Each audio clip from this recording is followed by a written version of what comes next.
Oh my goodness, oh my goodness, oh my goodness. Another week has gone by. I have been busy as all can be. I am whining, folks. I am admittedly complaining here. It seems like there's another endless cycle of news on the cable channels. You never know what the hell's going on anymore when you wake up. There's discord everywhere, but there's excitement. You know, the weather is always a constant adventure. And then again, full circle, my schedule has been crazy. I don't know, man. Well, I'll tell you this is that, we're kind of in the middle of trade show season right now myself, which is kind of a pro and con because as a sales rep, who doesn't love trade show season, right? You get to go and actually go to cool cities and hang out with other vendors who are like you and talk to people face to face, not on a phone, not behind an email, not on a social touch. You get to talk to them. You really connect eye to eye, face to face. You get to show them your products, your services. You get to gauge their reaction in real time. They're at that show because they want to hear from you. And you can maybe help them out. And there's lots of excitement when that ends. You have that conversation at the show, and then they're like, yeah, let's follow up. We'll take this conversation offline, and I'll talk to you next week, and here we go. So, that's the upside of shows. It's nice. You get to go and hang out with them, maybe share a drink or two, a meal or two. It's all good. It's all good, man. Well, it's always interesting at the shows, though, is, so my role, as you don't know, I'm the head of marketing, and I need to get staff at these shows. So often I'm bringing in, my first choice for staff, believe it or not, the marketers out there will hate me, is not marketers. I don't want to bring marketers to the show. I love my marketers. I am a marketer, but I want a sales rep who actually knows how to engage within, 10 seconds, 30 seconds, qualify, suck them into the story, really, really connect with them and get all that juicy information out of there. But here's where I'm conflicted with sales reps. I'm conflicted because sales reps, they're unknown. They're a bit of a wild card, right? Because me, I'm out there with a public message. Maybe it's my pay-per-click ads. Maybe it's on my podcast. Maybe it's on my webinars. Maybe it's on my collateral. Maybe it's on my website. Who the hell knows? But it's somewhere. But I'm saying something. But if I were to bring in another marketer, the marketer would stick to that story. So the experience the customer has is flawless. It's consistent. What I saw on the ad, what I read on your blog post is exactly what I'm hearing you say now. I am feeling good. No surprises. But sales reps, man, you come and you think you know better. And sometimes you do. Hey, I'm not trying to discount your skills. But many of you are guilty of going off the plan. Let's call it that. You go off, and then all of a sudden the customer is confused, and I listen to you and I go, what the heck was that? I've actually taken my VP of sales aside before, and I'm not kidding, guys. This is honest to God truth. You should know this. I've said I love that rep. That rep is great. Never bring that rep to one of my shows again, ever. And he'll look at me and I'm like, have you heard what they're saying? Oh my, I know what my product does and I don't know what he's talking about. I don't know. Never bring him again. And I love my VP of sales. He goes, okay, I won't. And he doesn't. And that's a chance for him to work with the rep on training. That's my point, is that you guys go off the playbook sometimes. So how do I manage that? Because I want to manage it because I want you there because you're the sales rep. I give you a script. I give you a script and I ask you to follow the script, and hey man, you can have some creative freedoms with it. I get it. Be you, just like I'm me. But please, for the love of goodness, for the love of everything that's right in this world, follow the script so we don't confuse the customer and we get our consistent points out there and we clearly articulate our differentiations from the competition and we know what the call to action is. We know how to follow up with them. I want you on message. We've proven a lot of our messages. We've tested them. We know what works and what doesn't, despite what you might think. We're not morons. Well, at least not all of us. But people struggle with the script. They don't want to follow it. And, and that's truly, I get it. Been there. I hate scripts. I've been given scripts, but I also like scripts Because I'll tell you, when I'm a new rep coming in or I'm being shoved into, hey, Darryl, you're going to demo this product in 24 hours and you ever seen it? My God, where's the script? Where's the call guide? Where's the talking points? I don't want to mess this up. Too much is on the line. I like a script, please. It's like a little comfortable blanket to wrap around me, and it's my protection. And if I mess up, it wasn't me. It was the script. And if it was me, it was the script and me, of course.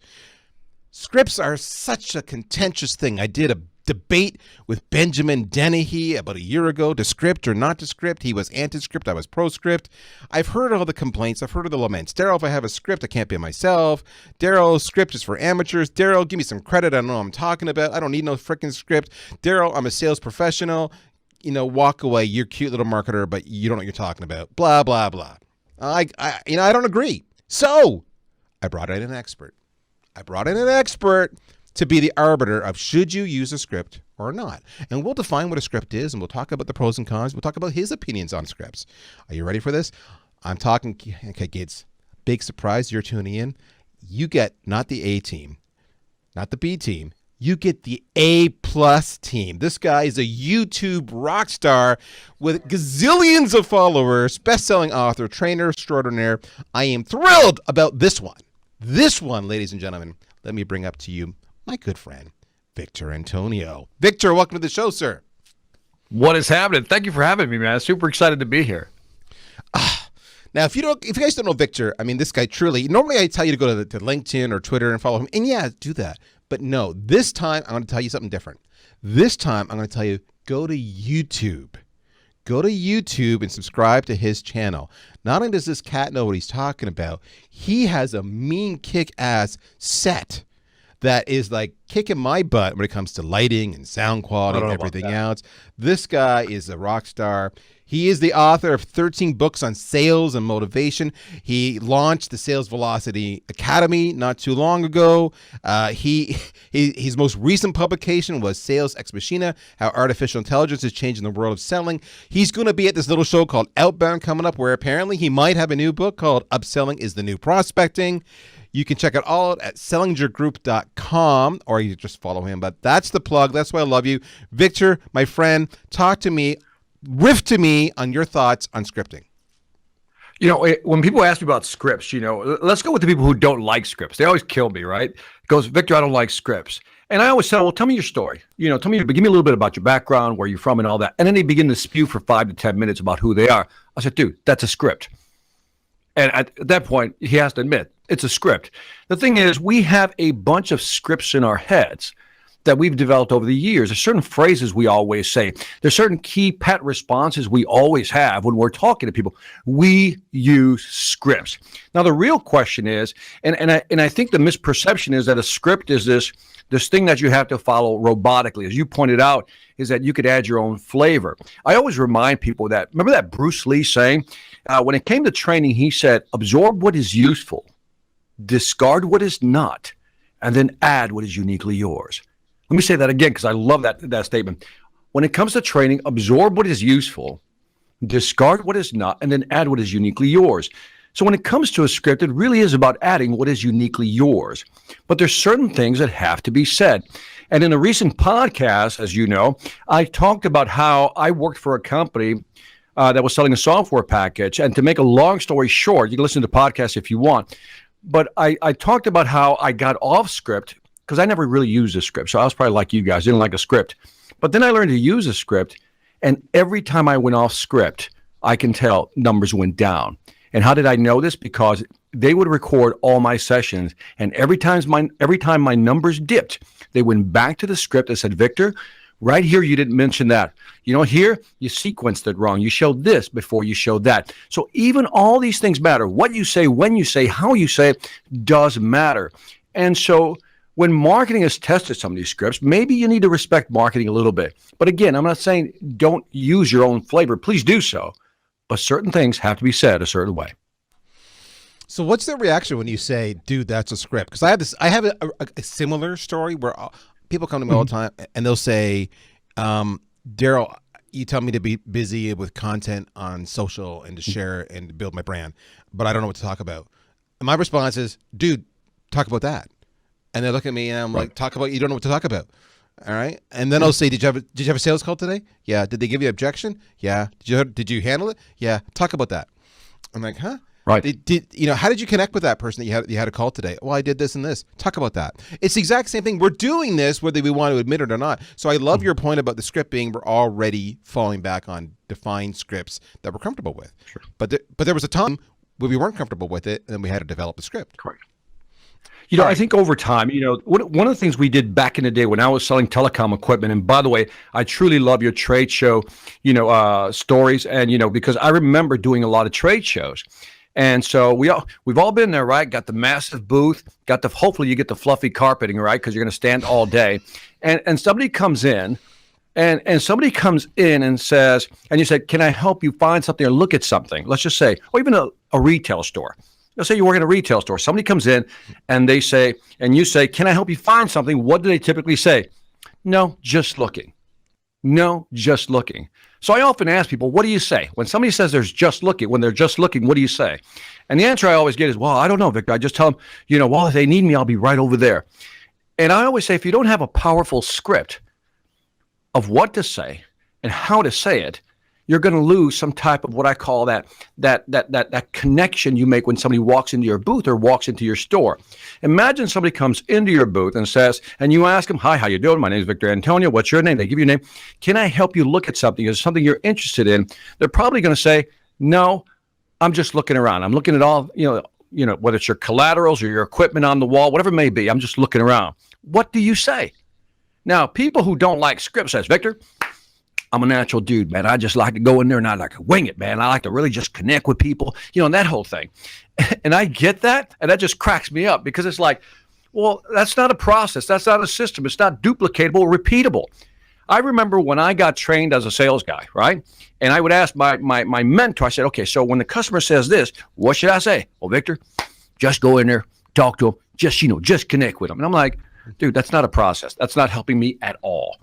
And so when I think about, for example, let's give a tangible example so people listening to this go, I get it. If someone were to walk into a retail store or your booth and they said no, and they responded to you by just saying, no, I'm just looking around, what would you say? That's powerful and it would grab them. And that's what I would ask. Here's what I would do. Let's take a retail store.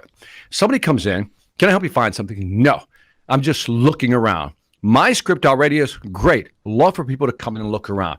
Let me tell you what we got over here. Over here, we have the pants. They're great. Over here, we have suits. They're perfect. But over here, I think you'll find some great offers you might be interested in. My name is Victor. I'll be right over here if you need anything or have any questions. Now, having that type of script, whether it's for a booth or a retail store, lets that person feel comfortable. Notice, I didn't try to infringe on their space, didn't try to talk to them, but I provided value within a short period of time. I told them where the nice pants were, where the suits are, and where the special deals are at.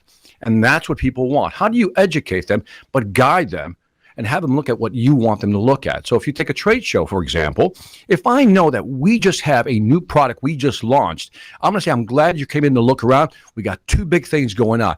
Right here, you've probably heard of the Model 9000, blah, blah, blah. That's our biggest seller right now. But I also want you to take a moment and check that out right there. That's the new 10,9995X whatever. That right there has two features, this and that I think you might be interested. Take a look at it, walk around the booth.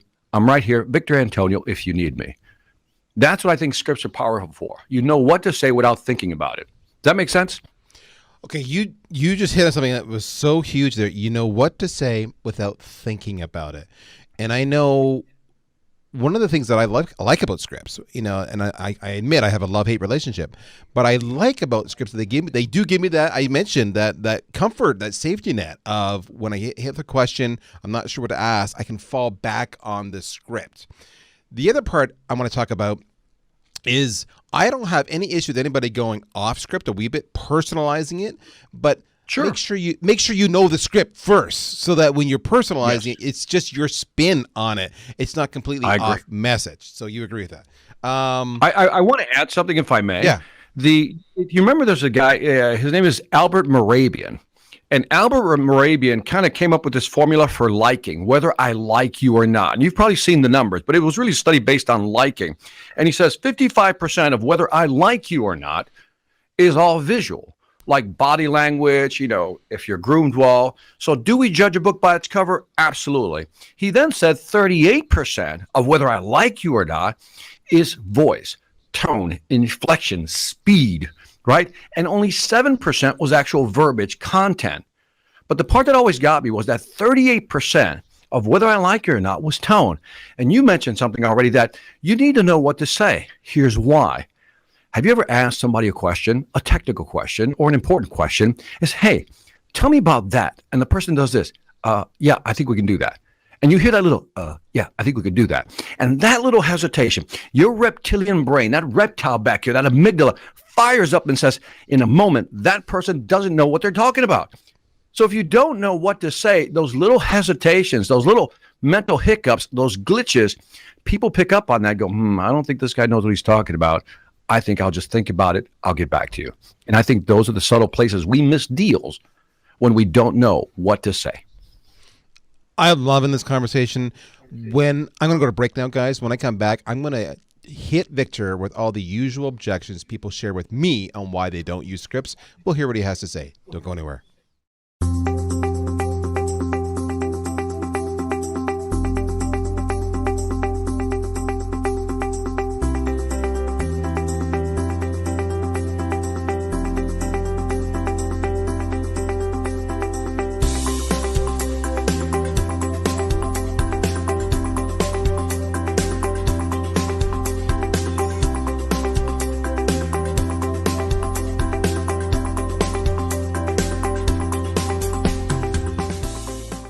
All right, Antonio, this is what I get in no particular order. Let's just go through them.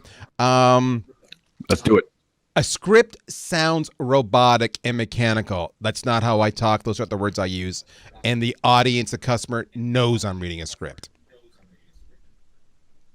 Mary had a little lamb. Its fleece was white as snow. Mary, now she had a little lamb whose fleece was definitely white as snow. Remember that Zig Ziglar line? I could take one line and give it 7 meanings. He says, I did not shoot that dog. Statement, did not shoot that dog. I did not shoot that dog. That was a personal denial, right?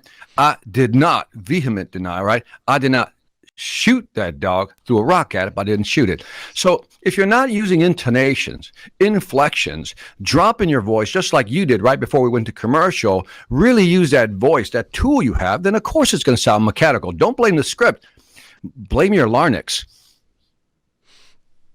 The script doesn't jive with the customer conversation. It's just, I can't follow it. It's not in context. Well, no sales process is sequential. But if you knew your script, you can off-road a little bit and always get back on script and actually guide the conversation. Remember, when you're doing a one-on-one conversation in your head, you should have a roadmap of where you want to go, what points you need to hit. So imagine this. You're going down the road and there's 5 places you need to stop. I never said you had to go sequentially to stop at 1, 2, 3, 4, 5. But as long as you hit all 5 and you say the right things, then you're on script. The messaging in this script is just wrong. I'm a sales guy. This is written by a marketer. It's just wrong. And I have much more success when I do it my way. Then you should really talk to marketing, get together with the marketing department and hash it out. But don't just disagree with it just for the sake of disagreement. And if you're going to disagree with them, make sure you bring tangible information, because marketing has put in a lot of work, a lot of effort to come up with these messaging. And sometimes we as salespeople think we know more than marketing. Sometimes we as salespeople only have 1 degree of vision in terms of what's really going on in the market. So maybe marketing knows something you don't. Okay, you're going through these way too fast. This is really good. Okay, You know why? Because I know my stuff. Because you know your stuff. I know. This is really good. Okay. The script. Geez, where do I want to go with this? Oh, the script is for beginners. I'm an established sales guy. I don't need a script. This is what I tell all salespeople. Let's say you just told me that. I said, look, if you're killing your number, if you're knocking it out of the park, please do not listen to anything I have to tell you right now. If you were like murdering your number, every year you're 150, they raise the quota, you're still 150% over, do not listen to anything I have to say. But if you're like more than half of the salespeople in this world, you're not hitting your number. And maybe, just maybe, even if you've been in this business a long time, you might be missing something. You and I know that sometimes we've been in the business so long, we stop listening. Number two, maybe you've been in the business so long, you forgot to do the certain things you did that made you successful back then, but you're not doing them today. So maybe listening to a script may remind you of something, A, you need to start doing. Maybe two, take what you have and maybe improve on a little more. And again, if you could integrate some new concepts, maybe, just maybe, you'll close more deals. The script is a distraction. I'm so busy trying to follow the script that I can't take notes and I can't listen to what the customer's saying. So Charles Duhigg wrote an interesting book called The Power of Habits. And in there, if you want to read the book, he talks about when you don't know your content, basically your brain activity processing power is all dedicated to actually trying to figure out what you have to say. But when you practice your script, you actually see your brain processing, your bandwidth actually go down, which gives you more space, more time to present your content. Said another way, if you're thinking about your script, you don't know your script. Think about this. If I wake you out of a dead sleep, you should be able to say it like that. If you can't, you don't know your script. And because you don't know your script, you're using all that processing power to recall what you should already know. But when you know your stuff, you don't have to recall and you have more room to have better conversations. Okay, I think you're going to say almost the exact same answer with this next objection. The script causes me to stumble because I'm trying to force it in. And it's just not natural to me, and it actually becomes a distraction to me, and I forget how to sell. Okay, well, this ties to two or three things we've already talked about. One is that no sale is sequential, like say A, then say B, then say C, then say D, right? Sometimes you have to go A, C, back to B. But again, remember, the point of the conversation, think of the end goal. The end goal is to make sure that you hit those three key points, your messages that marketing has developed for you, that you know will close the deal. If you know you have to do that, then now let's figure out how do we work those into a conversation. If you're stumbling to fit something in, never force it into a conversation. Maybe step back and use my trick is to always ask a question. For example, let's say I want to talk about, I don't know, dogs right now in the middle of a sales conversation. I would say, hey, out of curiosity, do you have a dog? And that's my way of asking a question to actually bring the issue up. So use questions. If you're stumbling and you don't know how to get in and you feel like you're forcing it, step back, ask a conversation. Remember, you got to guide, not control, guide a conversation. You know where you're going already. Take control of that conversation. Guide them to where you want to go. You want me to memorize a script, but I got a number to hit. I got activity metrics to hit, X number of dials a day, emails, etc. I don't have time to memorize your script. So there's two scenarios going on here. One is that they gave you a script that's so long that it makes no sense and you can't hit your number. So for example, if you're in a call center and the script is too long and you can't make 100 calls, that's more of a script management problem that you should discuss with your manager, because I can't say all these things and still hit the call without sounding rushed. So that's when you would have a discussion with the script manager or your manager in general. Said, look, when we use a script, when I fully follow the script, it's too much information to jam in there. I can hear the customer locking up on the other side, and I think I'm losing 10%, 10% sales conversion rate, right? It's dropping.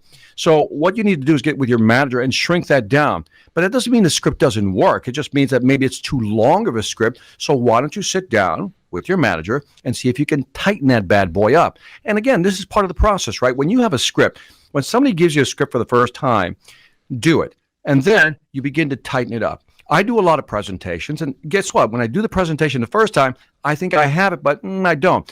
Based on the audience's reaction, I go, it's just something's not right. Let me tighten it up here, take this out, add this here, flip this there, and then try this. So again, you have to work with your manager, your team supervisors, say, I can't fit all this. And if they don't believe you, have them sit in on it, have them record some of these calls, and then let them hear the other person choking on the other end with all this information coming at them. But that's a script development problem, not a script works problem. All right. So I have 1,000 more questions I want to ask you. We're running out of time. You have probably given my audience more hands-on advice in this tight window than I've gotten a ton of episodes. So to that, I thank you. I want to segue now, though. You are making your first ever, if you will, debut as one of the 4 anchors of the Outbound Conference. So, for those who don't know the show, talk to us about what the show is and talk to us about your new role in such a prominent position on this massive event. Well, first of all, high-fiving Jeb Blount, Anthony Norino, and Mark Hunter, and the big shout out to Mike Weinberg, who's doing his thing. So when they reached out and contacted me I spoke at Outbound for the first time last year. Outbound's a great show, and I shouldn't say show, it's a great conference because, one, it's not a giant pitch fest, as Anthony likes to say. So you're not going to be pitched from stage. Nobody's going to try to sell you anything. And it's full content, a lot of content from some of the best speakers and trainer in the business in the world of selling. And Outbound is really focused on, I think it was a reaction to, the inbound movement, right? People kept, just waiting for calls to come in. Everybody bought into the whole cold calling is dead. Social media is the way to go. Pay-per-click, search engine marketing, organic SEO, that whole bit. We don't need to call. Well, what's happening is that we realized that cold calling never died.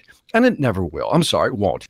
And we can have that longer discussion some other time. But you need to know how to do outbound. Reach out. Call, connect with people. And that's where scripts actually come into play. Having good scripts, tight scripts, one that really emphasizes value is what you'll need. So I think if you come to Outbound, I know if you come to the Outbound conference in May 5th through the 8th, you're going to hear varying opinions on how best to do it. And again, absorb what's useful, discard what's not, and then add what is uniquely yours. And so I did a keynote last year. It was a 30-minute keynote. And when Mike Weinberg decided to step down, and it was basically he wanted to do his own thing, as I always say. And I really appreciate them saying, hey, Victor, would you like to join us? And so I'm super honored to be there, this year. And it's my first time as one of the 4. So, yeah, I'm excited. All right, guys. You have heard just a snippet of Victor Antonio today. Again, go subscribe to his YouTube channel. If nothing else, you can't get to Atlanta in May. You're a busy bloke, whatever it might be, subscribe to his YouTube channel today, and you'll just get nonstop Victor Antonio in your face nonstop. And he's got short sessions, he's got long sessions, and they're always well lit. He always sounds like $1 million. So it's engaging. You can put him on the background. Just do it. Now, beyond that, follow him on LinkedIn, Twitter, all the usual stuff. You can follow at his website, which is, sellingergroup.com. He would love to hear more from you. Or you can just go to victorantonio.com, which I think redirects to sellingergroup.com. So you're all cool. Correct. If you're spelling challenge, we've got you covered. But if you get a chance, you should go to Outbound. Here's a tip. Use code VS, as in VanillaSoft, VS100. It'll save you a few bucks. We'll get you in there. With that said, sir, I am so grateful for your time today. Everybody check him out. My name is Darryl Prale. This, my friends, my tribe, my peeps, this is another episode of Inside Sales. We shall talk to you soon. Bye-bye.